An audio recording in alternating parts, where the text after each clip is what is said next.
আজকে তোমার ভাইয়া কি কি বাজার করে নিয়ে আসছে, কি কি রান্না করেছে সম্পূর্ণ ভিডিওতে থাকবে। প্রথমে গরুর মাংস নিয়ে আসছে, ডিম নিয়ে আসছে, নুডলস, চাল, পোলার চাল, তারপর ডিপ্লোমা দুধ, তারপরে আনছে সিমাই। আমার প্রচণ্ড পরিমাণে ঠান্ডা লাগছে, গলা বসে গেছে, আমি ভয়েস দিতে আমার একটু কষ্ট হইতেছে।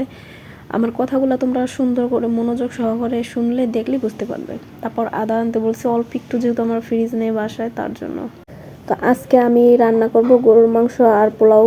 তো আজকে আমি গরুর মাংস প্রথমে ভালো সুন্দর করে কাঁচা পেঁয়াজ ভালো সুন্দর করে ছিলে রাখছি। ছিলে রাখার পরে বাটা পেঁয়াজ, বাটা মরিচ, তারপরে আদা, জিরা, সব মশলা দিয়ে আমি ভালো সুন্দর করে ম্যারিনেট করে 1 ঘন্টা রাখছি। তারপর সয়া সসও দিছি। তারপর আমি ভাত বসাই দিছি। ভাতের জন্য, পোলাও ভাতের জন্য আমি গরম পানি করছি। গরম পানি করার পর আমি পোলার চালটা ভালো সুন্দর করে ধুয়ে রাখছি। এখানে আদার পেস্ট আছে আর এখানে পেঁয়াজ কুচি আছে। তো প্রথমে আমি একটা দিছি গরুর মাংস, আর একটায় দিতেছি পোলাও ভাত। এরপরে আমি তেল দিছি প্যানে। তেল দেওয়ার পর তেলটা যখন দেখছি গরম হয়ে আসছে, তখন আমি পেঁয়াজ দিছি, পেঁয়াজ কুচি।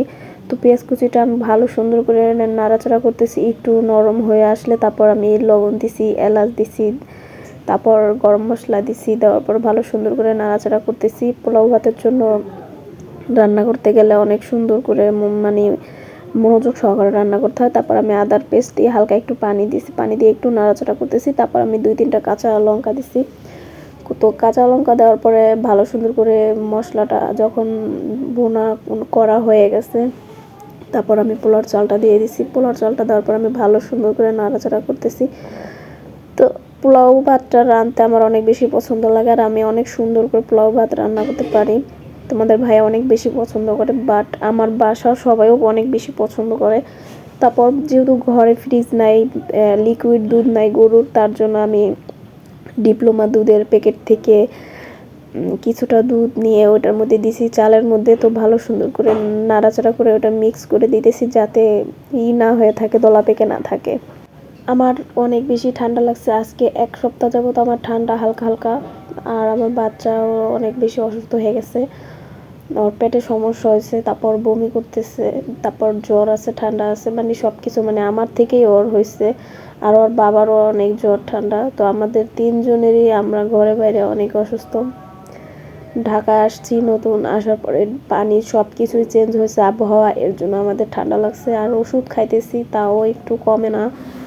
তো তারপরে তো দেখো আমি পোলাওটা ভালো সুন্দর করে ভুনা করে তারপর আমি এখন পানি দিয়ে দিচ্ছি। পানি দেওয়ার পরে ওটা আমি ঢাইকে দিচ্ছি। তারপরে যে দেখো গরুর মাংসটা প্রায় হয়ে আসতেছে, বেশি সময় লাগবে না। তারপরে রান্না করার ফাঁকে আমি রুমটা ভালো সুন্দর করে গুছিয়ে তারপর আমার বাচ্চাটার আমি ঘুম পাড়াইছি। একদিকে রান্না চলতেছে, রুম পরিষ্কার করা গোছানো সব কমপ্লিট করে তারপর আমার বাচ্চাটা ঘুম পাড়াইছে। আমার বাচ্চাটার জ্বর ঠান্ডা।